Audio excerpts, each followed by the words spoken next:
राष्ट्रवादी काँग्रेसचे नेते बाबा सिद्दीकी यांच्या संदर्भातली बातमी आहे। बाबा सिद्दीकी यांची शनिवारी रात्री गोळ्या झाडून हत्या करण्यात आली। या प्रकरणात 2 आरोपींना लगेचच अटक करण्यात आली। एक आरोपी फरार असल्याची माहिती मिळते। सिद्दीकी यांचा मुलगा झिशान सिद्दीकीच्या कार्यालयाबाहेर बाबा सिद्दीकी यांची हत्या करण्यात आली आहे। त्यानंतर पोलिसांनी तत्परतेने घटनास्थळावरून 2 आरोपींना अटक केली। 2 आरोपींपैकी एक गुरनेल सिंग या आरोपीला 21 ऑक्टोबर पर्यंत पोलीस कोठडी सुनावण्यात आली आहे। दुसरा आरोपी धर्मराज कश्यप हा अल्पवयीन असल्याचा युक्तिवाद झाल्यानंतर त्याचं वय तपासण्याकरता ऑसिफिकेशन टेस्ट करण्याचे निर्देश देण्यात आलेले आहेत। म्हणजे हे बोनचे हाडांचे चाचणी असते। या प्रकरणाचा तपास गुन्हे शाखेकडून केला जातो आहे। दरम्यान थोड्याच वेळामध्ये बाबा सिद्दीकी यांच्या अंत्ययात्रेला सुरुवात होणार आहे। बाबा सिद्दीकी यांची वांद्र्याच्या निवासस्थानापासून अंत्ययात्रा निघेल आणि बाबा सिद्दीकी यांच्यावर त्यांच्या मुलाच्या कार्यालयाच्या जवळ गोळीबार झाल्याची घटना घडली होती। या अनुषंगाने निर्मलनगर पोलीस ठाण्यामध्ये गुन्हा दाखल करण्यात आलेला आहे आणि सदर गुन्ह्याचा तपास हा मुंबई गुन्हे शाखेमार्फत करण्यात येत आहे। घटनास्थळावरच 2 आरोपितांना पकडण्यात यश मिळवलेलं आहे। या दोन्ही आरोपितांकडे फायर आर्म्स असल्याची माहिती असताना सुद्धा स्वतःचा जीव धोक्यामध्ये घालून एपीआय दाभाडे आणि त्यांच्या टीमने अतिशय कौतुकास्पद काम करत या 2 आरोपितांना तात्काळ पकडलेला आहे। घटनास्थळावरून एक आरोपित पळून जाण्यामध्ये यशस्वी झालेला आहे। सुरक्षा होती की नव्हती, नेमकी कुठली सुरक्षा? कॅटेगराइज सुरक्षा नव्हती, जसं आता मी क्लिअर केलं तसंच कॅटेगराइज सुरक्षा नव्हती, परंतु आमचे 3 कर्मचारी त्यांच्या सुरक्षेकरता तैनात होते। राज्यातील कायदा सुव्यवस्थेवरून मंत्री छगन भुजबळांनी मुंबई पोलिसांच्या कार्यक्षमतेवर प्रश्न निर्माण केलाय। गेल्या आठवड्यात राष्ट्रवादी काँग्रेसच्या तालुका प्रमुखाची हत्या झाली, आता नेत्याची हत्या झाली। त्यामुळे मुंबई पोलीस नेमकं करतायत काय असा सवाल छगन भुजबळांनी केला। तसंच यापुढे असाच कायदा सुव्यवस्थेचा प्रश्न निर्माण होत राहिला तर मुंबई पोलिसांवरचा विश्वास उडेल असं छगन भुजबळ म्हणाले। ये 2 आदमी पकड़े ने 3 आदमी पकड़े, ये तो सिर्फ जो है ये 50-50 हज़ार रुपये देकर जो है और पिस्तौल देके जो है काम करने वाले जो बच्चे लोग हैं। इसके पीछे का ब्रेन और ये कॉन्ट्रैक्ट किसने दिया था, काहे के लिए दिया था, इसको ढूंढना ये मुंबई पुलिस और महाराष्ट्र पुलिस का जो है ये इम्तिहान है। मैं समझता हूँ कि जल्द से जल्द वो उस इम्तिहान में पास होने की कोशिश करें, नहीं तो जो है मुंबई के लोगों का जो है विश्वास जो है पुलिस के ऊपर से जो है ढल जाएगा। बाबा सिद्दीकींच्या हत्या प्रकरणात गँगस्टर लॉरेन्स बिश्नोईचं नाव समोर आलंय। बिश्नोई टोळीच्या हस्तकानं सोशल मीडियावर एक पोस्ट शेअर करत या हत्येची जबाबदारी घेतली। त्यामुळे पोलिसांच्या तपासाची सुई बिश्नोई टोळीच्या दिशेने वळण्याची शक्यता नाकारता येत नाही।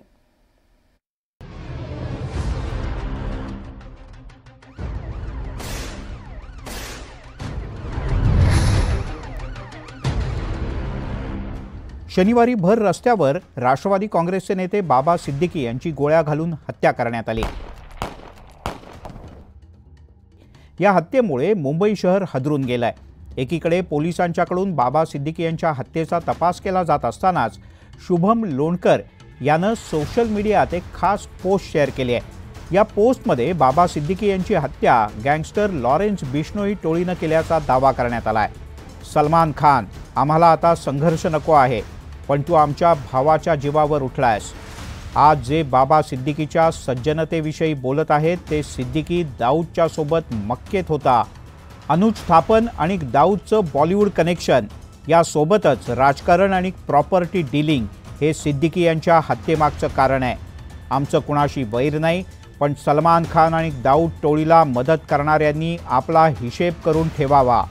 आमच्या भावाला कोणी मारलं तर आम्ही पलटवार करणारच, अशा शब्दात या पोस्टमधून आपला हेतू स्पष्ट करण्यात आलाय। जो सलमान खानचा मित्र तो आमचा शत्रू आणि त्याला त्या पद्धतीने त्याचे पडसाद भोगावे लागतील असंच लॉरेन्स बिश्नोई यानं आपल्या फेसबुक पोस्टमध्ये स्पष्ट केलंय। लॉरेन्स बिश्नोई यानं यापूर्वी देखील पंजाबच्या एका सिंगरला सलमान खानच्या प्रमोशन बद्दल अशाच पद्धतीनं गोळीबार करत धमकावलं होतं। ज्या शुभम लोणकरनं ही पोस्ट लिहिली आहे तो सध्या पुण्याच्या वारजे भागात राहतो। तर मे महिन्यात अकोल्यात त्याला शस्त्र बाळगल्याप्रकरणी अटक करण्यात आली होती। पोलिसांनी त्याच्याकडून 3 शस्त्र जप्त केली होती। अभिनेता सलमानच्या घरावर गोळीबार प्रकरणात सुद्धा त्याची चौकशी करण्यात आली होती। परदेशामध्ये दडून बसलेल्या अनमोल बिश्नोईच्या तो संपर्कात असल्याचं सुद्धा तपासात समोर आलं होतं। शुभम लोणकरच्या या पोस्टमुळे बिश्नोई टोळी पुन्हा एकदा चर्चेत आली आहे। शुभू लोणकर या इंस्टाग्राम हँडलवरून एक पोस्ट शेअर करण्यात आली आहे, ज्याच्यामध्ये आता यापुढे सलमान आणि दाऊद यांची जे मदत करतील त्यांनी सगळ्यांनी आपले हिशोब करून ठेवा असं म्हटलंय। ज्यानं ही पोस्ट केली आहे तो शुभम लोणकर हा पुण्याच्या वारजे परिसरात राहणारा असून त्याच्यावरती बेकायदा शस्त्रविक्रीचा गुन्हा अकोल्यामध्ये दाखल आहे। मे महिन्यामध्ये त्याला या संदर्भात अटकही झालेली होती। या सगळ्या प्रकरणामध्ये लोणकर यांना शस्त्र पुरवली आहेत का याचा तपास पोलीस करतायत। बाबा सिद्दीकी यांच्या हत्येप्रकरणी पोलिसांनी धर्मराज कश्यप, गुरमैल सिंग या दोघांना अटक केली आहे। तर त्यांचा तिसरा साथीदार शिवकुमार उर्फ शिव हा सध्या फरार आहे। शिवकुमार उर्फ शिव गौतम हा उत्तर प्रदेशच्या बहराईच इथल्या गांधार गावचा रहिवासी असल्याचं कळतं। सिद्दीकी यांच्या हत्या प्रकरणात बिश्नोई टोळीचं नाव समोर आल्यामुळे पोलिसांचे कान टवकारले आहेत आणि कृती सुद्धा वेगानं सुरू झाली आहे। Bureau report, news 18 Lokmat. इतर बातम्यांकडेही वळूया। दसऱ्याच्या दिवशी पॉडकास्टच्या माध्यमातून संवाद साधल्यावर रविवारी राज ठाकरेंनी जोरदार टोलेबाजी केली। गोरेगावमधील नेस्को सेंटरमधून उद्धव ठाकरे, शरद पवार, एकनाथ शिंदेंवर त्यांनी निशाणा साधला। तसंच आगामी विधानसभेत स्वबळाचा नारा देत निवडणुकीनंतर मनसे सत्तेत असणार असा विश्वास राज ठाकरेंनी व्यक्त केला। शरद पवारांच्या पक्षफोडीच्या वक्तव्याचा राज ठाकरेंनी समाचार घेतला। उद्धव ठाकरेंच्या दसरा मेळाव्यातील भाषणावरही निशाणा साधला। या विधानसभेच्या निवडणुकीला ना युत्या ना आघाड्या,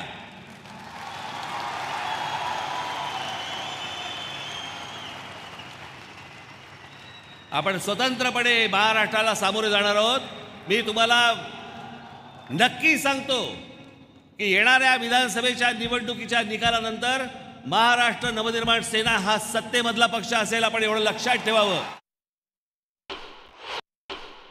माझी राष्ट्रपतींकडे माझी विनंती आहे, भारताच्या राष्ट्रपतींकडे, मला एक खून माफ करा, एक खून। ज्याने मोबाईलमध्ये कॅमेरा आणला ना त्याचा मला खून करायचा।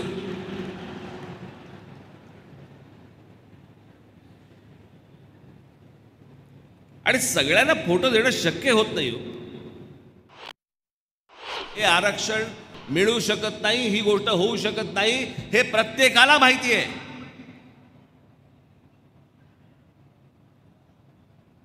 हे फक्त खरं बोलण्याचं धाडस हा राज ठाकरे करतो, म्हणून कदाचित कोण लोकांना परवडत नसेल। फक्त वरवर तुमच्या तोंडाला फक्त पानं पुसायची, हे आरक्षण देऊच शकत नाही, हे आरक्षण मिळूच शकत नाही। घटनेमध्ये बदल करायला लागतील, वेगळं अधिवेशन घ्यायला लागेल। आणि हा फक्त मराठा समाजाचा विषय नाहीये बाबांनो, पहिले गोष्ट नीट लक्षात घ्या। हा फक्त महाराष्ट्रातल्या एका जातीचा विषय नाहीये, प्रत्येक राज्यांमध्ये ज्या जाती आहेत त्यांचा पण तो विषय आहे। सगळ्या चव्हाट्यावरती आणावे लागतील, कोणाची हिंमत नाहीये, एकाही राजकीय पक्षाची हिंमत नाहीये। एक जर विषय काढला इथे महाराष्ट्रामध्ये तर बाकीच्या सगळ्या राज्यांमधल्या जातीवरती डोकं वरती काढतील, प्रत्येकाला नाकी नऊ येईल। राज ठाकरेंनी शरद पवारांवरही पक्ष फोडण्याच्या वक्तव्यावरून घणाघाती टीका केली आहे।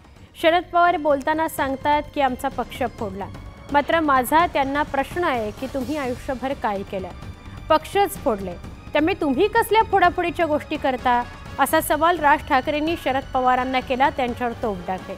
राज ठाकरेंच्या वक्तव्यानंतर राष्ट्रवादी काँग्रेस शरदचंद्र पवार पक्षाचे प्रदेशाध्यक्ष जयंत पाटील यांनी पलटवार केलाय। शरद पवार सांगतात की आमचा पक्ष फोडला, तुम्ही काय केलं आयुष्यभर?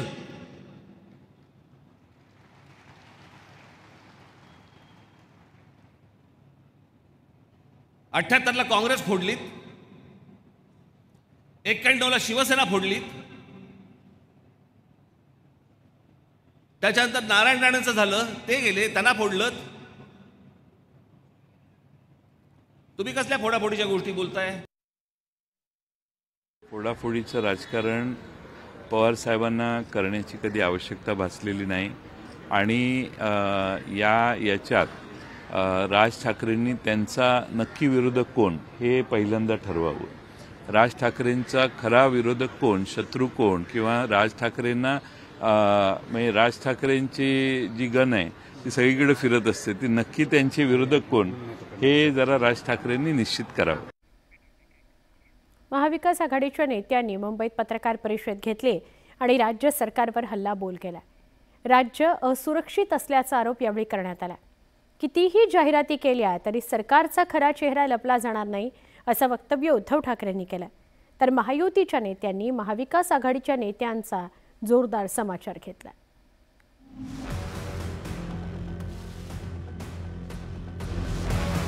सरकारवरचा विश्वास उडालाय. सर्वसामान्य लोक विचारायला लागले ते सरकार करते ते बरोबर आहे का चूक आहे. इथेच सरकारचं अपयश आहे. IB, CBI हे कशासाठी? तुम्ही विरोधकांना खतम करायला ते वापरताय आणि गुन्हेगार मोकाट फिरतायत. गुन्हे चालू आहेत. मोदी आणि शहाचा विचार या महाराष्ट्रात आणला जातोय आणि ते महाराष्ट्र कधी खपवून घेणार नाही आणि त्यासाठी आमची लढाई आहे. महाविकास आघाडीचे नेते राज्य सरकारवर तुटून पडले. बाबा सिद्दीकींच्या हत्येचा संदर्भ देत उद्धव ठाकरेंनी गृहमंत्र्यांवर तोफ डागली. मुंबईला 2 पोलीस कमिशनर, अजून 5 वाढवा. जे लाडके असतील त्यांना कमिशनर करा, पण कारभाराचं काय? महिला असुरक्षित आहेत, राजकारणी असुरक्षित आहेत, सामान्य जनतेचं काय? गद्दारांच्या कुटुंबियांना जी सुरक्षा दिली ती काढून जनतेला का देत नाही असा सवाल उद्धव ठाकरेंनी उपस्थित केला. अभिषेक घोसाळकर या उमद्या तरुणाची हत्या झाली. साहजिकच आहे ही जबाबदारी गृहमंत्र्यांची आहे. गृहमंत्री त्यांची मोठमोठी होर्डिंग लावतात पण कारभाराची जबाबदारी घेत नाही. शरद पवार आणि नाना पटोले यांनीही राज्य सरकारचा समाचार घेतला. विधानसभा निवडणुकीच्या निकालानंतर राज्यात बदल होणार असा विश्वास शरद पवारांनी व्यक्त केला. तसंच महायुती आणि महाविकास आघाडीच्या मुख्यमंत्रीपदाच्या चेहऱ्याबाबतही शरद पवारांनी सूचक वक्तव्य केलं. आता त्यांनी स्वच्छ उत्तर दिलं तेच आम्हाला सगळ्यांचं आहे. मोदी आणि शहाचा विचार या महाराष्ट्रात आणला जातोय आणि ते महाराष्ट्र कधी खपवून घेणार नाही आणि त्यासाठी आमची लढाई आहे आणि आम्ही त्यासाठी. हे मुख्यमंत्र्याची खुर्ची हा काही आमच्यासाठी महत्वाचा नाही, तो त्यांच्यासाठी, खोक्यांवाल्यांसाठी. विरोधकांनी केलेल्या आरोपांना सत्ताधाऱ्यांनी सडेतोड उत्तर दिलं. कोणत्याही परिस्थितीचा सामना करण्यासाठी सरकार सक्षम असल्याचं सत्ताधाऱ्यांनी ठणकावून सांगितलं. मला असं वाटतं की त्यांना केवळ सत्ताच पाहिजे. इतकी गंभीर घटना झाल्यानंतरही त्यांच्या नजरेसमोर फक्त खुर्ची आहे. आमच्या नजरेसमोर महाराष्ट्र आहे. आम्हाला महाराष्ट्राकडे पाहायचं आहे. महाराष्ट्राचा विकास, महाराष्ट्राची सुरक्षा पाहिजे. त्यामुळे ते खुर्चीकडे पाहत आहेत. त्यांनी खुर्चीकडे बघावं, त्यांना जे बोलायचं बोलावं. जनतेच्या न्यायालयात सरकारच्या विरोधात आरोपपत्र मांडत असल्याचं विरोधकांनी यावेळी स्पष्ट केलं. आता जनता जनार्दन सत्ताधाऱ्यांना कौल देणार की विरोधकांना हे निकालानंतर स्पष्ट होईल. Bureau report, news 18 Lokmat. Maratha आंदोलक मनोज जरांगे यांचा शनिवारी नारायणगडावर दसरा मेळावा पार पडला. यावेळी बोलताना त्यांनी न्याय मिळाला नाही तर सत्ता उलथवून टाकू असं वक्तव्य केलं. त्यावर छगन भुजबळ यांनी एका वाक्यात पलटवार केला. कावळ्याच्या शापानं गाय मरत नाही असं म्हणत भुजबळांनी जरांगेंचा विषय उडवून लावला. लक्ष्मण हाकेंनीही जरांगेंवर पलटवार केला. जरांगे विधानसभा निवडणुकीत एकही उमेदवार उभा करणार नाहीत असा टोला गणेश हाकेंनी लगावला. जर आपल्याला न्याय नाही मिळाला तुमच्या लेकरासाठी आणि तुमच्या समुदायासाठी, तुमच्या शेतकऱ्यासाठी आपल्याला यावेळेस उलटा पालट करावीच लागणार आहे.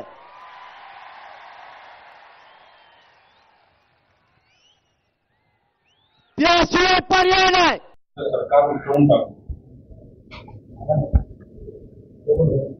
कावळ्याच्या शापाने गाय मरत नसतात.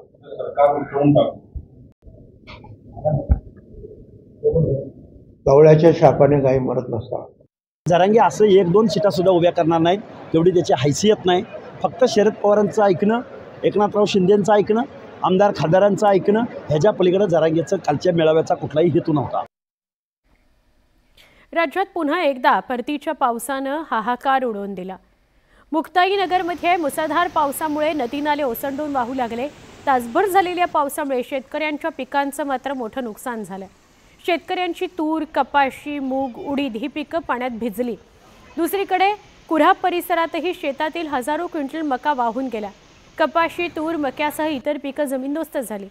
दिवाळीसारखा सण तोंडावर असताना पावसामुळे नुकसान झाल्यानं शेतकरी चिंतातूर आहे.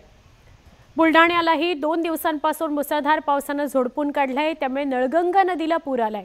पुराचं पाणी मलकापूर आणि मोताळा तालुक्यात शिरल्यानं अनेकांच्या घरांचं नुकसान झालंय. मुसळधार पावसाचा फटका स्मशानभूमीलाही बसला असून स्मशानभूमीत ठेवलेली लाकडं वाहून गेली आहेत. संपूर्ण स्मशानभूमी पाण्याखाली गेलेली आहे. राज्यात गेल्या 24 तासात क्षुल्लक कारणावरून हत्या केल्याचा प्रकार समोर येतोय. विशेष म्हणजे या घटना मुंबई, पुण्यासारख्या मोठ्या शहरांमध्ये घडल्यात.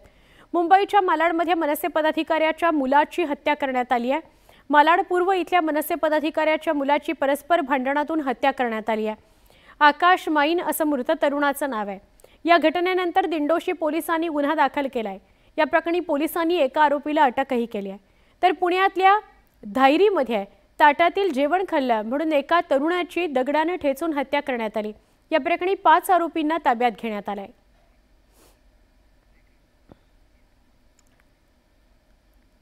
या सगळ्या संदर्भात आपण अपडेट घेऊच या. मात्र 5 कोटींच्या खंडणीसाठी पुण्यातील एका पुजाऱ्यासह 7 शिष्यांचं अपहरण केल्याचा प्रकार समोर आलाय.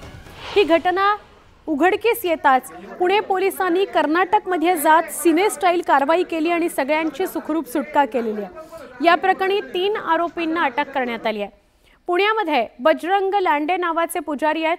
त्यांच्या स्वप्नील नावाच्या मुलाला आरोपीनं घरात पूजा करायची आहे असं म्हटलं आणि मूर्तीची प्राणप्रतिष्ठापना करायची असं सांगितलं आणि कर्नाटकला बोलवलं. त्यानंतर लांडे आणि त्यांचे 7 शिष्य कर्नाटकात गेले.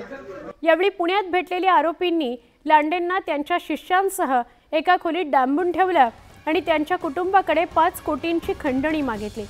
या प्रकरणी तक्रार करताच पुणे पोलिसांनी थेट रायचूर गाठलं आणि आरोपींच्या ताब्यातून पुजाऱ्याची आणि त्यांच्या शिष्यांची सुटका केली आणि 3 आरोपींना अटक केलेली आहे.